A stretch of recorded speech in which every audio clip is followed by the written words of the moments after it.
Buenas tardes a todos, a todas. Vamos a comenzar entonces nuestra segunda jornada del ciclo Pensamiento Crítico desde Balmaceda Arte Joven Bio Bio. Queremos entregar a ustedes un saludo cariñoso del equipo de Balmaceda Arte Joven Bio Bio que está trabajando en esta actividad en el día de hoy. Contarles a quienes se han conectado con nosotros en esta jornada que este ciclo partió el jueves pasado con nuestra primera charla sobre innovación sustentable a cargo de la profesora Melitza Saavedra, y hoy estamos entonces en nuestra segunda jornada de un tema muy interesante que ha estado en el debate público en las últimas semanas sobre patrimonio y derechos ciudadanos, que va a estar a cargo del profesor Javier.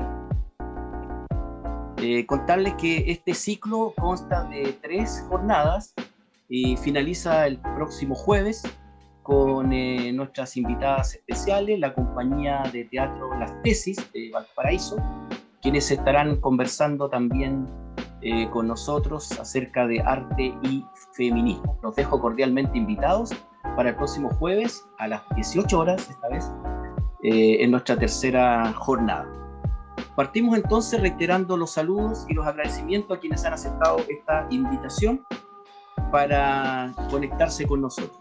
A modo de introducción, les recordaré 2 hitos que nos invitan a conversar sobre patrimonio. Como ustedes saben, el año 1999 se instauró en Chile por primera vez el Día del Patrimonio Cultural. Esta actividad fue coordinada por el Consejo de Monumentos Nacionales y cuya finalidad pretendía que la ciudadanía en general pudiera conocer y disfrutar del patrimonio cultural, histórico y arquitectónico nacional. Esta actividad se celebraba originalmente el 17 de abril, pero a partir del año 2001, especialmente en el contexto del Bicentenario, cobró más fuerza y se realiza cada año el último domingo de mayo. Por lo tanto, podríamos ir también en el mes del patrimonio, y como ya verán, el último fin de semana se realizan numerosas actividades. A partir de ese día, sitios y edificios estatales como museos, bibliotecas y otras dependencias y entidades privadas también se adhirieron voluntariamente, abriendo sus puertas en forma gratuita para permitir la visita y el recorrido de estas instalaciones de valor arquitectónico y patrimonial a lo largo de todo el país. Otras organizaciones también realizaban distintas actividades como seminarios y juegos. Ya en la edición del 29 de mayo del 2005, 48 edificios patrimoniales abrieron sus puertas, entre las que destacaban el Palacio de la Moneda, la Bolsa de Comercio de Santiago, la Casa Central de la Universidad de Chile, la Biblioteca Nacional, entre otras. Lo mismo ocurría en las principales capitales del país. Otro hito importante ocurre el viernes 12 de marzo de este año, cuando la estatua del general Baquedano fue retirada desde Plaza Italia, o también denominada Plaza Dignidad, en Santiago. El monumento público fue removido a las 2 de la madrugada desde la base, donde permaneció durante los últimos 92 años, luego que el Consejo de Monumentos Nacionales resolviera retirarla para su restauración. Este hecho generó un gran debate público que se reflejó en los medios de comunicación respecto al valor de estos patrimonios y el derecho a ser cambiados por otros símbolos por parte de la comunidad. Bueno, de estas y otros temas tan interesantes vamos a conversar hoy día con el profesor Javier Ramírez Hinrichsen, licenciado en Historia, con mención en Ciencia Política por la Universidad Católica de Valparaíso. El profesor Ramírez también es magíster en Arte, con mención en Patrimonio por la Universidad de Playa Ancha de Valparaíso. Es profesor asociado, académico e investigador de Historia del Arte chileno y latinoamericano y Patrimonio Cultural en el Departamento de Artes Plásticas de la Universidad de Concepción. Entre sus áreas de docencia e investigación está la historia del arte chileno y latinoamericano contemporáneo, historia de la arquitectura y la ciudad contemporánea. Actualmente dirige el Magíster de Arte y Patrimonio, Magíster en Arte y Patrimonio en esta facultad, y al mismo tiempo es jefe de la Unidad de Patrimonio de la Vicerrectoría de Relaciones Institucionales y Vinculación con el Medio de la Universidad de Concepción. Es miembro además del Comité Chileno del Consejo Internacional de Monumentos y Sitios, ICOMOS, organización clase A de la UNESCO, representando al mismo tiempo al, ante la red Fórum Universidades Latinoamericanas y el Caribe de ICOMOS.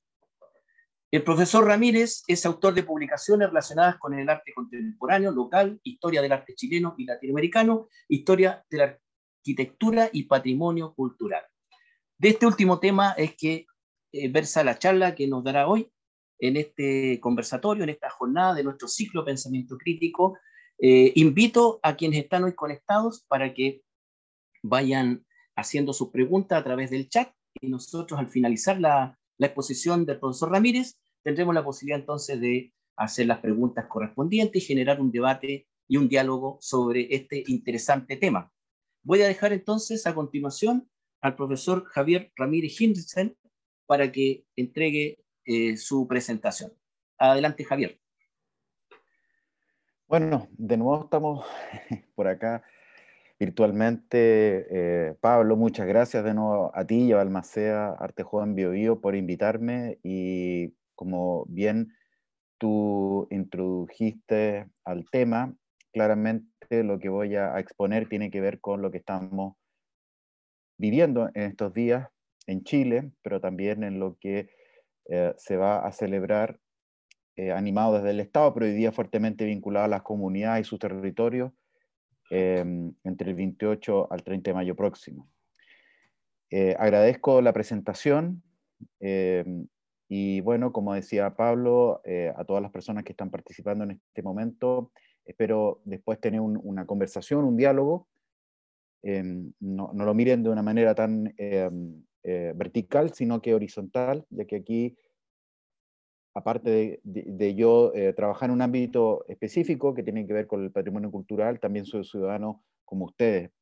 Bueno, voy a compartir la presentación, Pablo, para iniciar, ¿no es cierto?, justamente lo que después concluiremos con la conversación.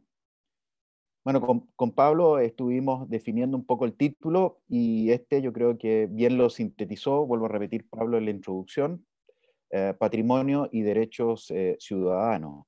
Quiero que se fijen en la imagen que puse detrás, la voy a volver a mostrar inmediatamente, puesto que tiene que ver un poco con lo que desde octubre del 2019 también está en cuestión. Y les voy a explicar el porqué de esta imagen. Esta imagen es una de las tantas sesiones que se desarrollaron en el antiguo Congreso Nacional en Chile. Fíjense, puros hombres, vestidos a la usanza a inicio de la década del 20. En la quinta conferencia panamericana en Santiago, esta conferencia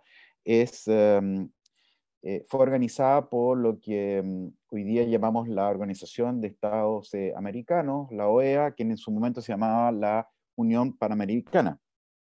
Producto de estos notables personas, se generó 2 años después, y también venía un poco vinculado a lo que fue la celebración de ¿cómo se dice?, el centenario de la independencia de Chile en 1910.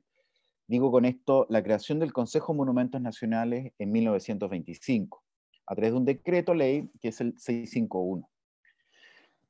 ¿Por qué le quiero mostrar esto? Y voy a ir hablando a partir de esta imagen un poco el problema que hoy día nos convoca. Cuando hoy día miramos, ¿no es cierto?, la historia reciente chilena, y más que la historia reciente, la historia contemporánea en los últimos 100 años, Chile, como el resto de los países latinoamericanos, ha ido trasladándose desde vamos a decir, un país con ciudadanos eh, que habían sido, ¿no es cierto?, formados a partir de la independencia de las repúblicas latinoamericanas en el siglo XIX, con una fuerte mirada conservadora, con ciertos tonos de liberalismo, pero que inicio del siglo XX fuertemente sostenida por hombres, muy pocas mujeres en el ámbito público, político, y más aún la década del 20. Sin embargo, esta década, tanto para Chile como para el resto de Latinoamérica, va a ser sustancial para entender las próximas décadas y nuestro momento actual. Cada uno de los representantes, por lo cual vuelvo a la cuestión de esta conferencia panamericana, su quinta versión, 1923, como decía, va a sentar las bases también de ciertas cuestiones que estamos en el periodo entre guerras, Primera y Segunda Guerra Mundial, van a sentar las bases lo que va a ser, por lo cual, la cuestión de lo que hoy día llamamos los monumentos nacionales. Es en ese sentido que a través de este decreto ley, el 651, se crea por primera vez en Chile, y también es un antecedente para Latinoamérica, de una institución, es la primera latinoamericana, después va a venir el INA en México, después va a venir, ¿no es cierto?, la institución en Brasil, etcétera, que por parte del Estado se va a encargar de proteger es el concepto, ciertos valores y atributos vinculados a el Estado-Nación. Y quiero poner el acento ahí, distinto a lo que es hoy. Y esta imagen yo quiero mostrarla porque justamente tiene que ver con el problema de la idea de los monumentos nacionales y la implicancia hoy de hablar de patrimonio cultural. Los conceptos y definiciones y elementos por los cuales el Estado iba a promover una política no solamente de protección legal, sino que de definición, de incluso historiografía en torno a estos elementos, tiene que ver un poco con lo que venía ocurriendo desde el siglo XIX y las podemos decir, pequeñas transformaciones conceptuales que a partir de esto iba a ocurrir en torno a la idea de monumentos nacionales. Claramente, desde el año 25 al 2021, casi 100 años, va a cumplir este hito próximamente, tiene que ver justamente con la gran transformación, no solamente conceptual, sino que también social, cultural, etcétera, que no solamente ha vivido Chile, sino que el resto de Latinoamérica y el mundo. El acento por lo cual de estos elementos declarados van a estar hasta la modificación de este decreto ley con la creación de la actual ley 17.288 de monumentos nacionales en 1970, fundamentalmente vinculado a los temas de monumentos históricos, monumentos públicos, elementos de carácter arqueológico y paleoarqueológico. El primer elemento o sitio que podríamos llamar hoy día en el lenguaje contemporáneo va a ser un fuerte declarado en 1926 con este decreto y que justamente da cuenta de la idea del Estado sobre el pasado nacional, sobre la idea de una nacionalidad chilena, pero que ya a contar del 40 con las transformaciones, ¿no es cierto?, culturales y políticas, por ejemplo, con el Frente Popular, los gobiernos, ¿no es cierto?, radicales, posteriormente lo que tiene que ver con el gobierno demócrata cristiano de Eduardo Frei Montalva y por supuesto la Unidad Popular de Salvador Allende, va a permear también la cuestión de lo que es el ámbito de las ideas y de la cultura en Chile. Pero esto también está conectado a lo que está ocurriendo a nivel mundial en torno a la conceptualización de lo que nosotros también hoy día mencionamos sobre estos objetos tangibles o intangibles, y después también me voy a remitir, que son el concepto de bienes culturales, que es un concepto que nace a inicio de la década del 60, perdón, de la década del 50, corrijo, posterior a la Segunda Guerra Mundial. Sobre ese punto, y aquí tengo una imagen de fondo de una fotografía cuando fue la inauguración, sobre la remodelación de este museo privado en Santiago de Chile, un museo dedicado a lo que se denomina el arte precolombino, y me gustaría ahí poner el acento, y por algo yo pongo tanto la imagen como esta cita.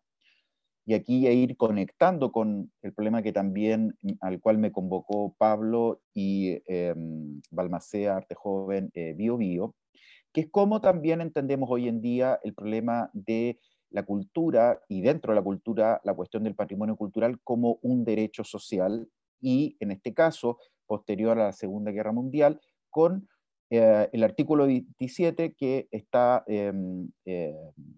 que quedó, ¿no es cierto?, marcado en la Declaración Universal de los Derechos Humanos.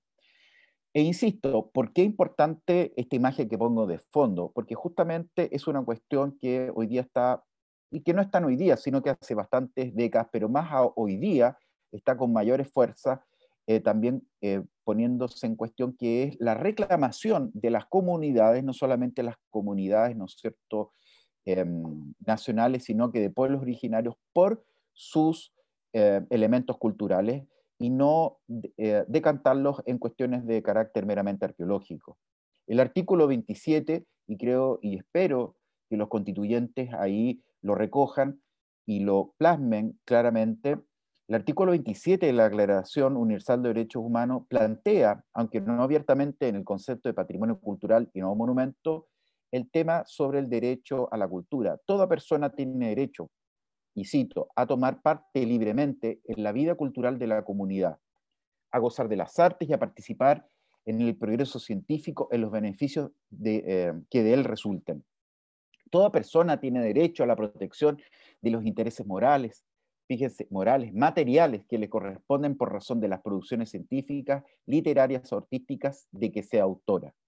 Esta cuestión de la autoría, clara en el contexto, obviamente, en un mundo neoliberal, el tema de la propiedad privada versus, ¿no es cierto?, los derechos particulares de comunidades y no de individuos, están también poniéndose en cuestión hoy en día. Estos elementos van a ser sustanciales para que un organismo que nace en 1946 al alero de la Organización de Naciones Unidas, que es la UNESCO, va a terminar en 1972 generando una convención para la protección del patrimonio primero mundial, cultural y natural.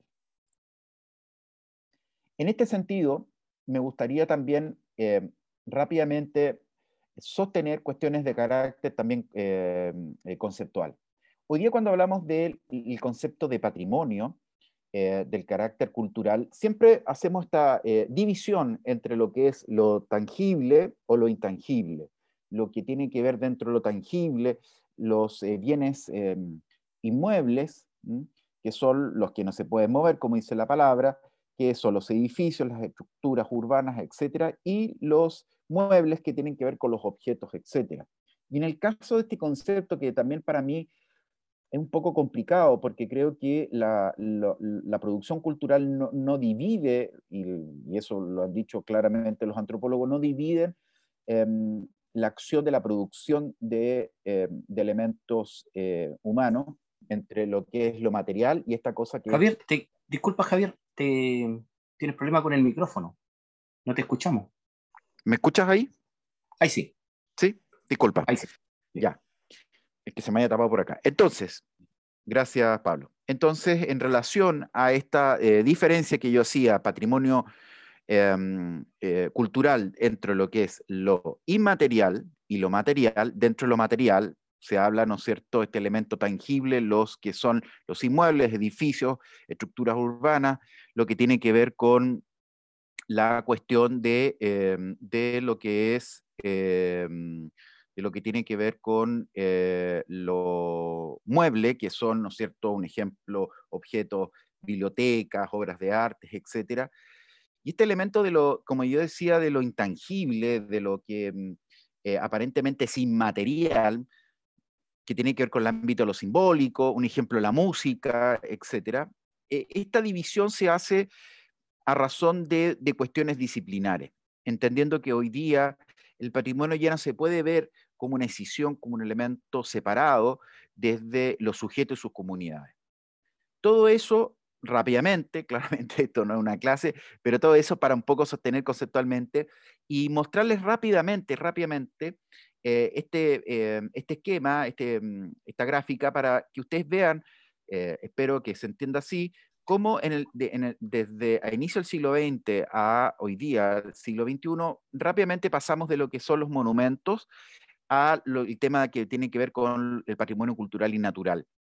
Y eso fundamentalmente es porque desde el 1900 aproximadamente a 1964 hay una fuerte presencia de lo que tiene que ver con la idea de lo histórico como testimonio de un pasado, como, ¿no es cierto?, vestigio en el presente de ese pasado, a partir de lo que llaman los autores la conservación selectiva de esos elementos por una valorización selectiva.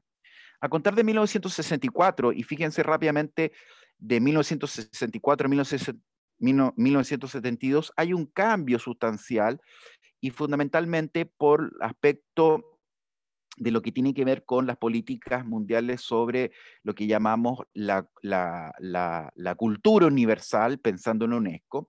Y a contar de 1972, el tema sobre ámbitos, un ejemplo de varios, lo social, la cultura popular, etcétera, y en particular a contar del 2003, porque tiene que ver con la Convención UNESCO y eso no significa que antes no existiera, sino que en el fondo, desde el punto de vista oficial, la Convención UNESCO sobre la Convención de Salvaguardia, del patrimonio cultural inmaterial, y donde van apareciendo otros fenómenos que no solamente tienen que ver con la cuestión de lo que es lo inmaterial, sino que fundamentalmente la diversidad cultural, la memoria colectiva, los sitios de memoria, el patrimonio subacuático, los paisajes culturales y el tema ahí que también convoca el medio ambiente.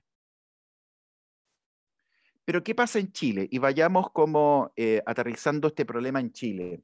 ¿Y por qué pongo esta imagen? Esto es un documento que circuló el Ministerio de Educación a inicio, es decir, en los primeros años de la dictadura militar del gobierno de la Junta Militar, que fue una promoción de lo que es hoy día el Ministerio de las Culturas, las Artes y Patrimonio. Les presento al Departamento de Extensión Cultural, que después, al inicio de la democracia, en los años 90, encabezado por Claudio Di Girolamo, se va a llamar la División de Cultura.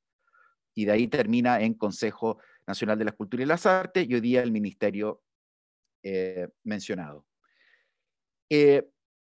La Junta Militar, la oligarquía chilena, los civiles que gobernaron 17 años, plantearon justamente una reacción frente a lo que fueron los 3 años del gobierno de la Unidad Popular. Y por lo cual miraron el pasado, podemos decir, del siglo XIX, la construcción del Estado republicano y el fomento a través de eso de ciertos bienes. Un ejemplo, lo que tiene que ver con obras del siglo XIX, un ejemplo, esta idea de pintura chilena, y que esto se sustentó en la famosa política cultural del gobierno de Chile. Eso está, yo siempre hablo de esto, pero está asequible para que un poco ustedes puedan entender temas que después se van también a plantear en la Constitución del 80 de Guzmán.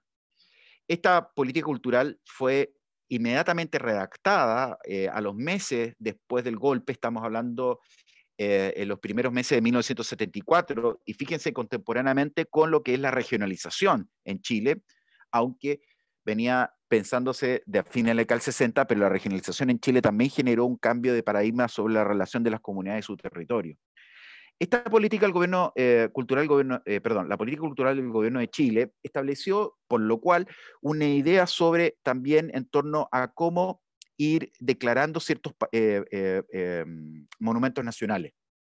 He de mencionar también que, y retroceder un poco con lo que fue la cuestión de la modificación al decreto ley 651, con la creación de la ley 17.288 en el año 70, se incorporaron 2 nuevas categorías, sumando a lo que tiene que ver con zonas típicas o pintorescas y santuarios de naturaleza.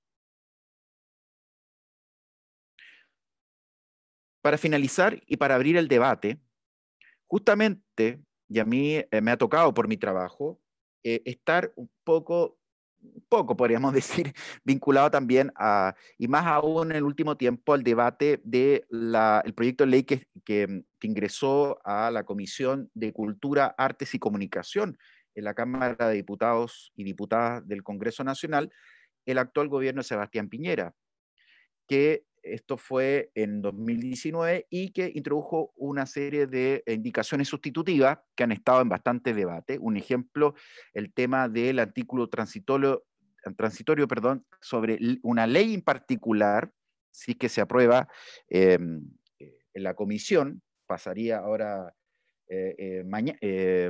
miércoles, mañana, perdón, la Comisión de Cultura, Artes y Patrimonio sesiona para ver si pasa a sala la discusión. Me tocó estar ahí acompañando al presidente de la Asociación Universidades Regionales el 30 de abril pasado, justamente en conjunto con una serie de otras organizaciones y también, a mi alegría, con gran presencia de actores de pueblos originarios, sobre el por qué habría que, por un lado, hay dos posturas, modificar esas indicaciones sustitutivas o, por otro lado, ¿no es cierto?, derechamente rehacer el proyecto de ley. Uno de estos temas que hoy día está en cuestión y que, como bien decía Pablo al principio de la sesión, que tiene que ver con las cuestiones de el significado, el sentido del patrimonio cultural actualmente, tiene que ver con el espacio público. Y el espacio público, para nosotros, de nuevamente ha tenido una función a contar de octubre de 2019. La actual ley 17.288 define, un ejemplo, cuestiones que están por el espíritu de la ley ya consagradas, que tienen que ver con monumentos públicos. Y lo dice en su artículo 17, son monumentos públicos y quedan bajo la tuición del Consejo de Monumentos Nacionales. Fíjense en la serie de elementos que son bastante hoy día anacrónicos. Las estatuas, columnas, fuentes, y esto también es, podríamos decir, casi como un poco gracioso, pirámides, placas, coronas, inscripciones, y en general todos los objetos que estuvieran, colocados o que se colocaren para perpetuar memoria en campos, calles, plazas y paseos o lugares públicos. Esta definición, a nuestro entender hoy en día, no representa justamente lo que también planteaba Pablo al principio de este conversatorio, de esta actividad, la relación, ¿no es cierto?, de cómo el Estado incorpora valores que no solamente deban venir del ámbito de los especialistas, sino que fundamentalmente de los agentes que construyen el Estado, que es un nuevo paradigma que posiblemente, creo yo, se va a incorporar en la redacción de la nueva Constitución, que es las comunidades, los ciudadanos y los territorios. ¿Y por qué puse de nuevo la imagen de fondo, esta imagen de fondo? Porque tiene dos situaciones vinculadas a los monumentos en general. Primero, los monumentos públicos, que es la famosa estatua de Pedro de Valdivia, que fue, podemos decir, donada a la ciudad en su cuarto centenario, en 1950, y el edificio del antiguo, en el centro de Concepción, del antiguo Hotel El Ritz, que fue reciclado para un inmueble de uso comercial. Aunque el edificio nunca fue protegido por ley, tiene un valor, ¿no es cierto?, urbano importante desde el punto de vista patrimonial. Y con esto voy a terminar, que justamente un elemento que para algunos es violento, en el sentido como establece la ley la función de los monumentos públicos, pero para otros no tanto.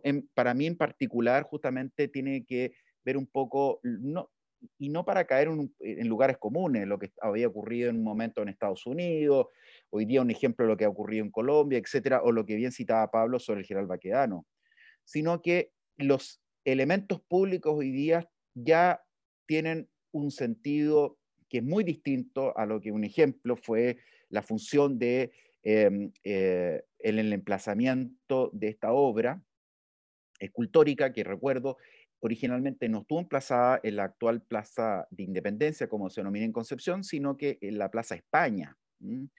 Y ese hispanismo que en ciertos grupos sociales es tan importante. Fíjense, por allá atrás vemos lo que tiene que ver con la cuestión de el club, es decir, el club español, tiende, ¿no es cierto?, hoy día a entrar en debate. Pero más que en debate, para hacerlo más para hacer honor a lo que ocurre en la realidad social. Es decir, podríamos reconocer con esto no solamente un síntoma, ¿no es cierto?, sino que la consecuencia, y ahí la proyección a futuro, que tampoco sabemos cómo va a ocurrir, la forma que hoy día vamos a entender, primero, la cultura, y dentro de eso, lo que en el mundo occidental se menciona en el patrimonio cultural. Y como decía un colega, pasamos hoy día desde el campo de los objetos, el campo de los sujetos, y que ya no es tan solo el patrimonio, la cosa en sí, el testimonio del pasado, como un elemento casi fetichista, sino que como nosotros, comunidades, ciudadanos, territorios, nos hacemos cargo de estos nuevos sentidos y construcciones de sentido que desde este aspecto entenderíamos desde otra mirada lo que hoy día llamamos patrimonio cultural. Así que con esto termino, Pablo. Me pasé un minuto, más o menos casi dos, pero bueno, estuve ahí en tiempo, me habías dicho 20. Así que muchas gracias, y hoy, con esto quiero también abrir un poco la conversación. Así que nuevamente muchas gracias, Pablo, a ti y a Balmaceda Arte Joven Biobío.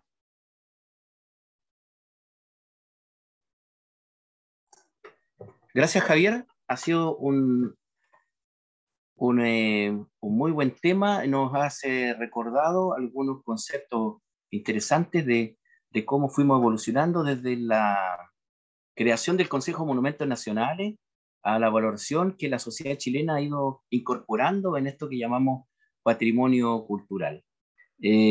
Al principio, en la introducción, para quienes se conectaron algunos minutitos después, recordábamos que a partir del año 1999 se declara, se instaura en Chile el Día Nacional del Patrimonio, y nos acostumbramos a partir de entonces, cada fin de la última semana de mayo, a ver las filas de las familias tratando de entrar a los museos, a edificios de cierto valor arquitectónico a través de todo el país.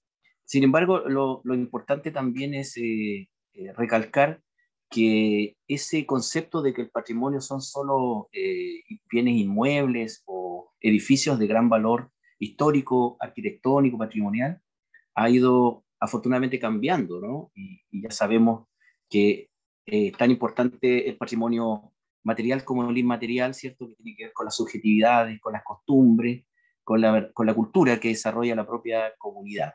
Así que, y luego, al final, ¿verdad? El gran tema que generó el debate, si bien ya durante el estallido social de octubre del 2019, todos fuimos testigos como en distintos lugares, ¿verdad?, se derribaron monumentos que representaban fundamentalmente experiencias coloniales, eh, que representaban cierto tipo de abuso contra los pueblos originarios. Todas esas representaciones fueron repudiadas por los manifestantes. Entonces, pero de alguna manera, como emblemático, a partir del retiro de la estatua del general Baquedano, se generó un debate más intenso entre especialistas, entre académicos y la comunidad, y esto se reflejó en los medios de comunicación.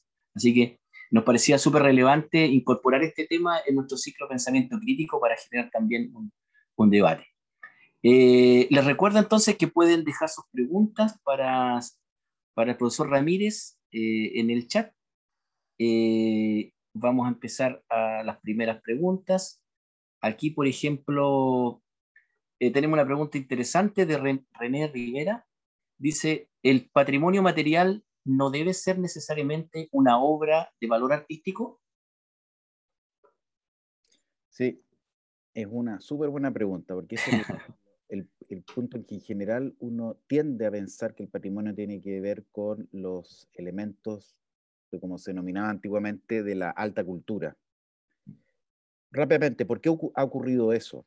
Porque lo que se supone que era lo más representativo de la expresión del progreso humano tenía que ver con las obras de arte. Y eso también tenía que ver un poco con la idea hegemónica de ciertos conceptos de cultura, fundamentalmente vinculados a lo que vino dándose posteriormente, y no quiero ser clase historia, de la Ilustración, la Revolución Francesa, etc. Por lo cual, Si, perdón, aquí decía, si bien ahí René, te explico,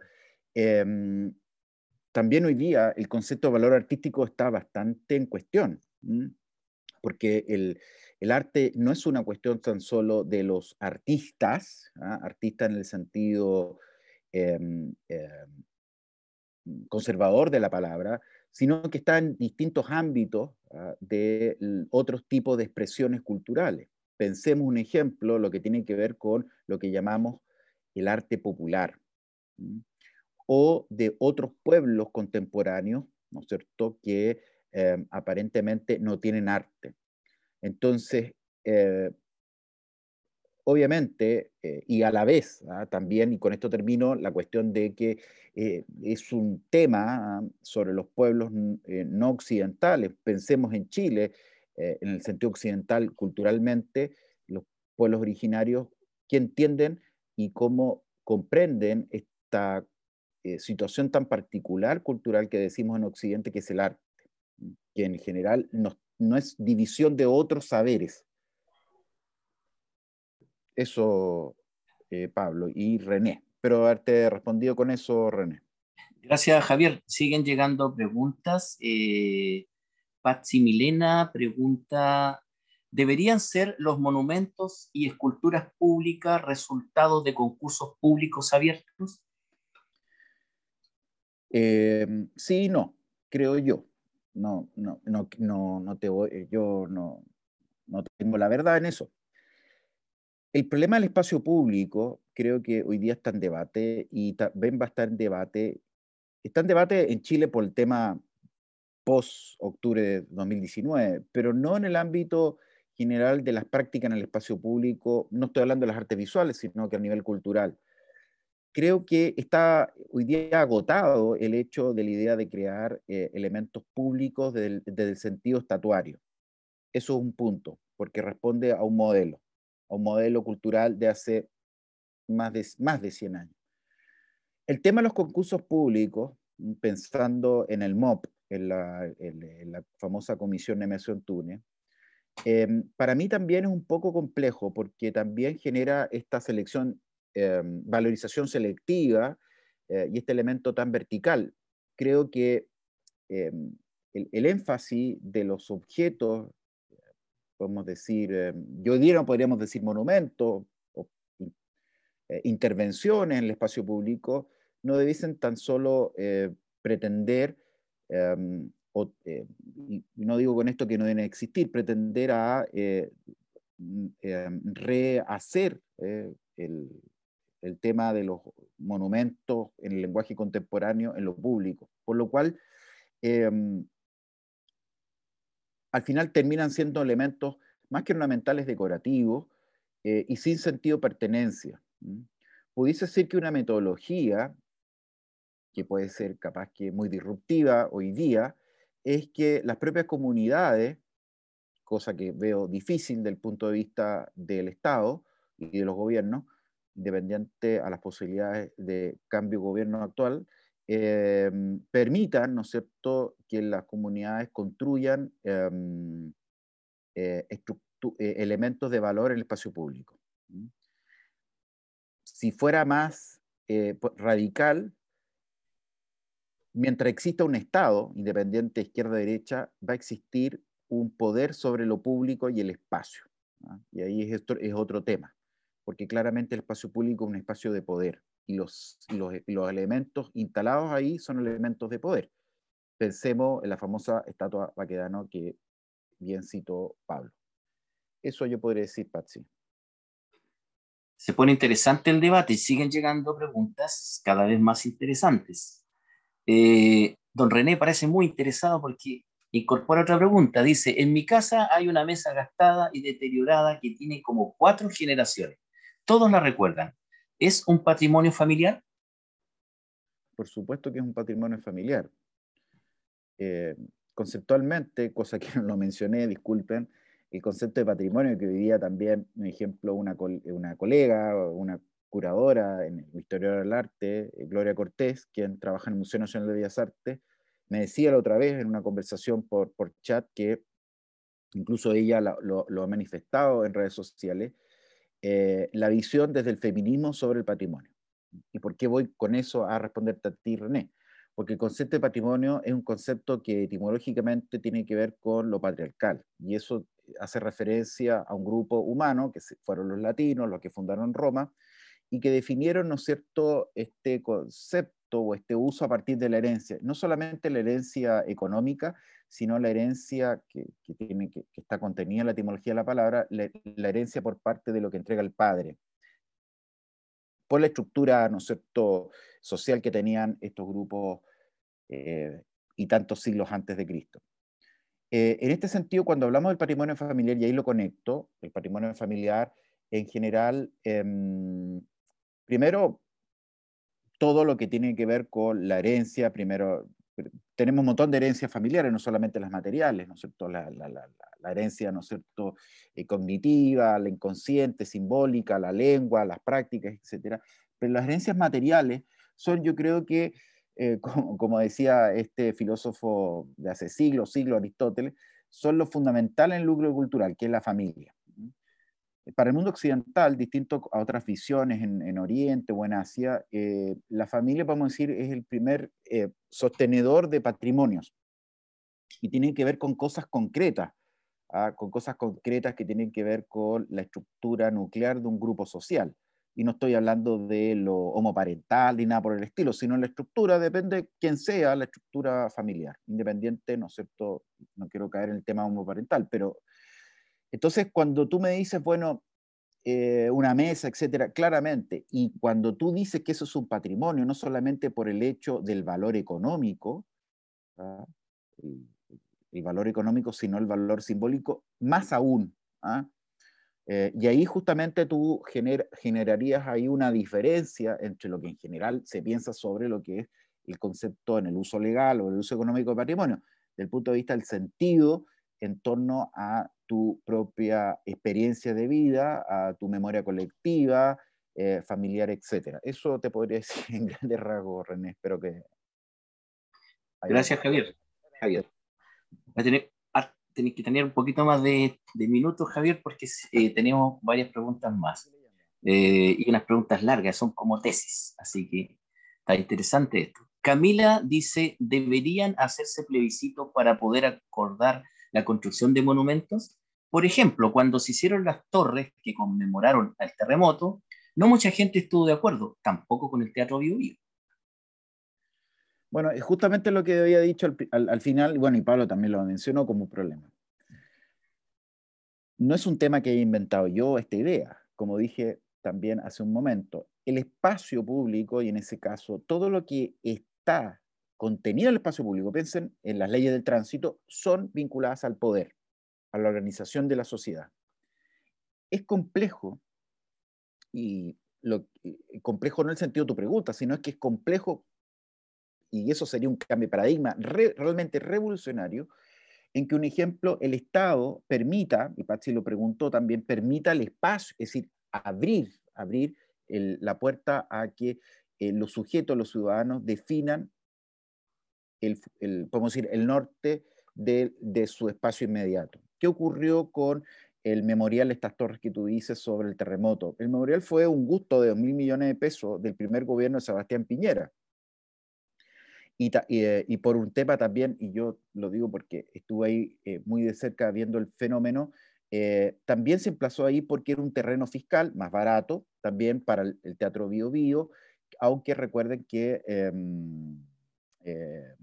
Juan Eduardo King, quien fue el gran promotor de ¿no es cierto?, esta corporación del Teatro Pencopolitano, que se empezó a materializar con el primer gobierno de Piñera, pero que la cinta la cortó, no sé si estuvieron en la inauguración, 2 o 3 días antes que Michelle Bachelet dejara su segundo mandato.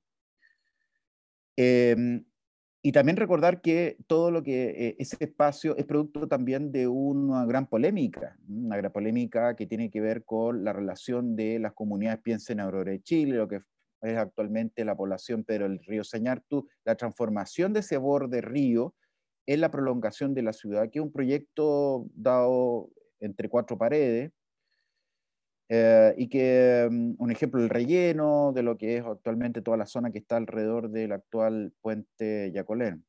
Entonces, insisto, todo lo que tiene que ver con lo público, y más aún si hay una comisión, vuelvo al tema de las comisiones que definen, un ejemplo, en el MOP, en la famosa comisión Emerson Túnez, esas comisiones evalúan cuestiones previamente ya definidas a través de un concurso, de unas bases fundamentalmente, ¿ah? Del destino, el objetivo. ¿Ah? No es la comisión es técnica, evalúa la pertinencia, en fin, pero es el Estado, los organismos del Estado, ministeriales, que definen el destino del espacio público. Y eso, insisto, ocurre en sistemas de gobierno de derecha o de izquierda.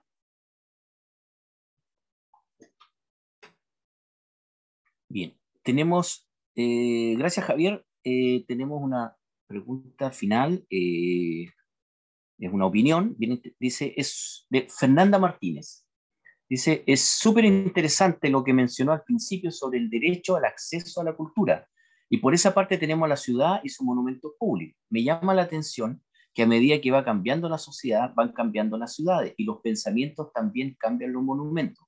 ¿Cómo se puede respetar el patrimonio que ya está, entre comillas, pasado de moda, según los nuevos pensamientos? Me refiero a lo que pasó en la plaza con el Pedro de Valdivia o en Santiago con Baquedano.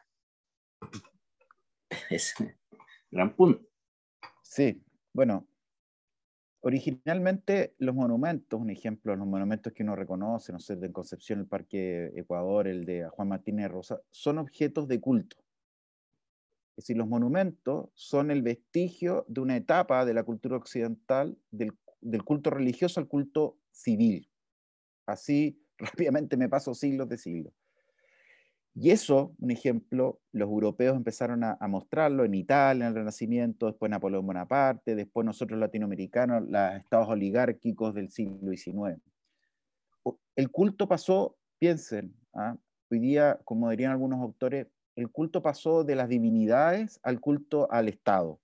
Es el problema hoy día, ¿no es cierto?, de un problema de fe, si hacemos la analogía a lo que es el problema de los monumentos y lo que representan simbólicamente los monumentos, que hemos estado hablando casi toda la conversación de ahora en estos temas.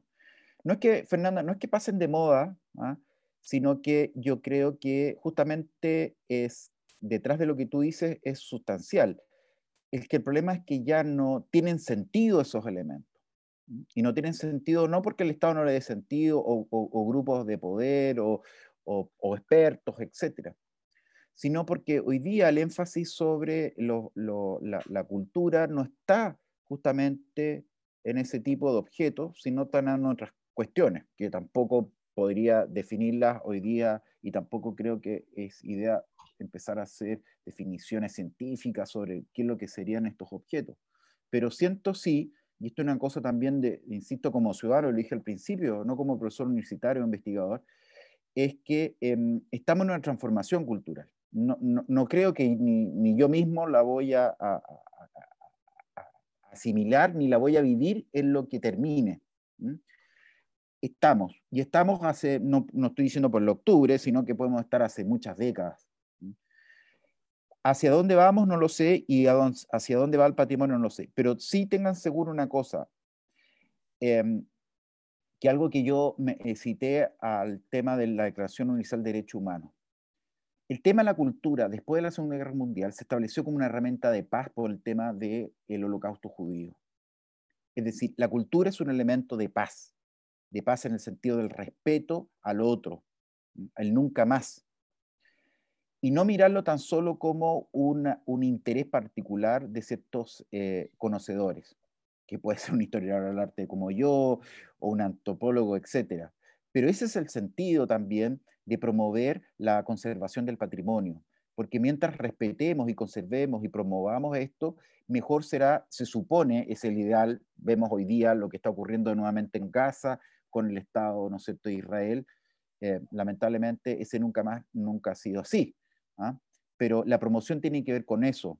Y centrándose, fíjense específicamente en lo central y lo específico de lo que es el tema, que es la esencia del ser humano. Eso. Gracias, Javier. Otra pregunta. Bueno, aprovechamos a agradecer a todos los amigas, las amigas que están conectados, que están además muy conectados con el tema porque ha estado muy interesante. Tenemos una última pregunta de Leslie Fernández. Dice, ¿son los antimonumentos una provocación frente a una mirada conservadora del patrimonio? ¿Qué pasa con lo que es levantado por comunidades y no tiene esa valoración por parte del Estado? Bueno, primero los antimonumentos son para que sepan el concepto, son podemos decir, son una expresión del campo de las prácticas, las artes visuales en el mundo contemporáneo, de poner en cuestión, y eso se da, y no quiero ser eurocéntrico, pero es ahí donde es el origen, para que lo conozcan, en la Alemania de la posguerra. Y justamente el cuestionamiento al tema del holocausto, al tema de los monumentos, el tema del nacionalsocialismo. Un ejemplo, se plantea dentro de eso, no sé si conocen a un artista europeo, Cristo, de hombre Cristo y su mujer Jean-Claude, que hicieron una serie de acciones envolviendo edificios. Un ejemplo, el más conocido en el año 94, envolvieron el empaquetaje, envolvieron el edificio del antiguo Congreso Nacional de Alemania, el Reichstag. Y lo segundo, lo que dice Leslie, súper importante, y yo creo que va conectado también lo que las otras distintas preguntas, pero va ahí, es que la cuestión de lo que es los monumentos públicos, las comunidades, cambiaría justamente la relación de esta simetría entre Estado y ciudadanía.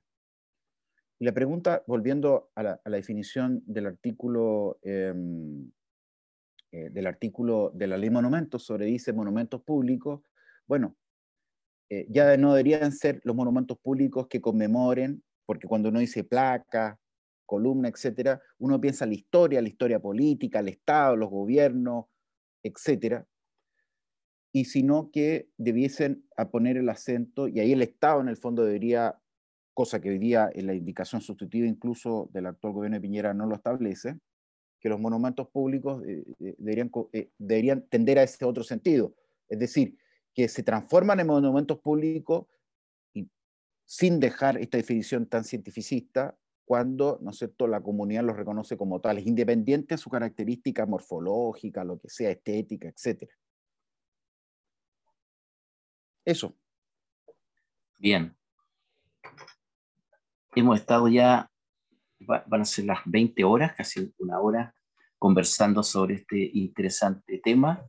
Quisiera, si no hay más preguntas, Javier, plantearte uh, que tú como académico que estás en este tema en el día a día, ¿qué expectativas tienes tú de cómo este tipo de discusiones, debates que son nuevos en la sociedad chilena, obviamente están dentro del campo de lo cultural, que es un ámbito más grande, pero ¿cómo te imaginas tú que podría estar incorporado en el debate de la nueva constitución, que es como lo que tenemos mucho la esperanza de que haya un cambio que tenga que ver un poco con esta nueva mirada de la sociedad, con los nuevos movimientos, con los jóvenes, con el movimiento feminista, todos estos movimientos culturales, porque alguna mirada, como tú bien decías, el patrimonio tiene esta mirada patriarcal, ¿no? Incluso decimonónica de los monumentos,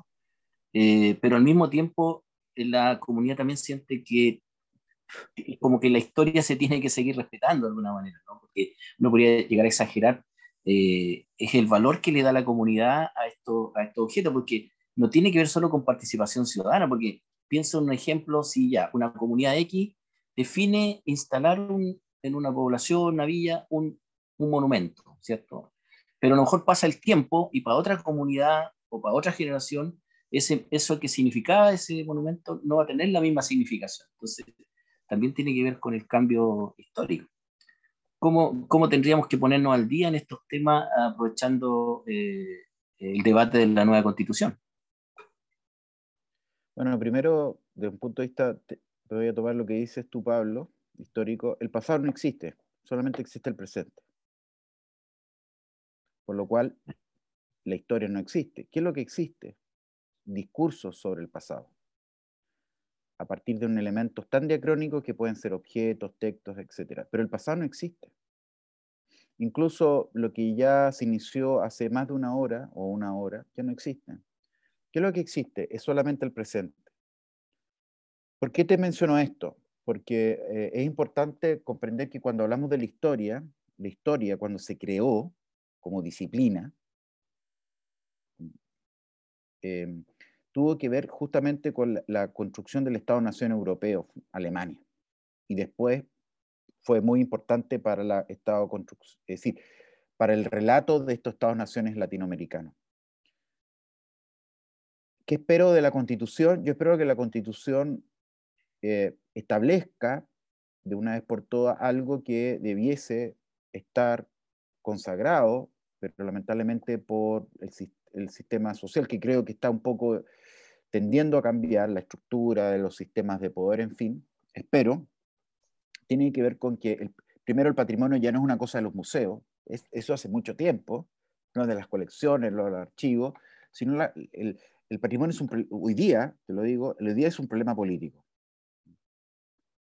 medioambiental, económico, es decir, el patrimonio es una dimensión más desde esto que nosotros llamamos el ser humano. ¿Y por qué es tan complejo hoy día y para el gobierno, y te voy a decir una crítica específica, para la indicación sustitutiva de este gobierno, es importante mantener el problema del patrimonio desde el ámbito del interés, ¿no es cierto? Como dice lo italiano, el ayornamiento, las cosas aquí, qué bonito es esto, porque el problema del patrimonio es un problema, ¿no es cierto?, del derecho a la ciudad, del derecho al agua, etc. Ese es el patrimonio. Sin todo lo demás, eso no vamos a tener nunca todo lo que nosotros decimos el valor artístico, la lengua, las danzas, la música. Eso es el problema hoy día, y eso lo han dicho hace décadas. ¿Ah? El problema, insisto, al final, es cómo entender el patrimonio también como un derecho constitucional, y que implique no solamente tener el acceso, que fue una cosa que el lago se creía, ¿no es cierto?, un poco Jacques Chirac, ¿no es cierto?, como estos presidentes franceses súper ilustrados, abramos los edificios, ¿no es cierto?, pero ¿de qué te sirve abrir los edificios, ¿no es cierto?, si estás vendiendo el agua? Si no tienes una buena política cultural sobre el fomento a la cultura realmente, económicamente hablando. Entonces, creo que el gran desafío es dejar del ámbito simbólico y meterlo en el ámbito del día a día. Es decir, primero, antes que el patrimonio, es el derecho a la cultura. Y ojo, el derecho a la cultura no recreativa, no del espectáculo, sino que, un ejemplo con el caso de los pueblos originarios, que ellos tengan la autonomía de decidir el futuro de su cultura. ¿Eso es complejo y revolucionario? Sí. ¿Hay métodos ya conocidos para poder resolver eso? Hay algunos conocidos, ¿cierto? Nueva Zelanda, Canadá, no son los mejores, pero son pasos. Chile requiere justamente incorporar esta idea de diversidad cultural de este Estado plurinacional, porque esa es la realidad, y es la realidad aquí en Argentina, en Perú, etc. Lo otro es una invención que está definida en un papel allá firmado en 1818 con una independencia política. Eso podría decir Pablo. Bien, estamos cerrando una gran jornada. Es un tema que es apasionante, como para seguir debatiendo. Han habido muchas consultas, han tenido un público muy participativo. Antes de cerrar, me recuerdan en el equipo de Balmaceda, especialmente el área de comunicaciones, si por favor, los que quieran, por supuesto, pueden prender su cámara un minutito, porque vamos a sacar una foto de esta jornada para nuestros archivos y dar a conocer las actividades que tenemos que realizar. Les invitamos entonces ahí a prender un ratito sus cámaras para sacar una fotografía. Hemos tenido un auditorio interesante, muy participativo de esta jornada. Ahí está apareciendo. ¿Quién va a sacar la foto? ¿Paulina? Bien, ahí Paulina, nuestra periodista, va a sacar una fotito para que puedan prender ahí sus cámaras los que quieren aparecer, ser famosos en esta jornada. ¿Ya, Pauli? ¿Estamos? Súper. Buena. Bien, agradecemos a todos, a todas, por estar conectados en esta segunda jornada de nuestro ciclo de Pensamiento Crítico. Aprovecho de invitarles para el próximo jueves, esta vez a las 18 horas, en un conversatorio interesante con el colectivo Las Tesis, hablando sobre arte y feminismo. Si están cordialmente invitadas, visiten nuestras redes sociales, nuestra página web, ahí está toda la información respecto a las actividades de Balmaceda Arte Joven. Saludamos entonces a nombre de todo el equipo de Balmaceda Arte Joven Bio Bio, desde Concepción. Si hay más de algún amigo de otra región, aprovecho también de saludarlo. Ahí nos están saludando. Gracias por la instancia, muy interesante. Muchas gracias. Se despiden. Agradecemos a ustedes una vez más y nos veremos, ojalá, el próximo jueves y en cualquier otra actividad de Balmaceda. Muchas gracias. Que estén bien. Cuídense mucho. Gracias, Javier. No, gracias a ti, Pablo. Chao. Muchas gracias. Chao, chao.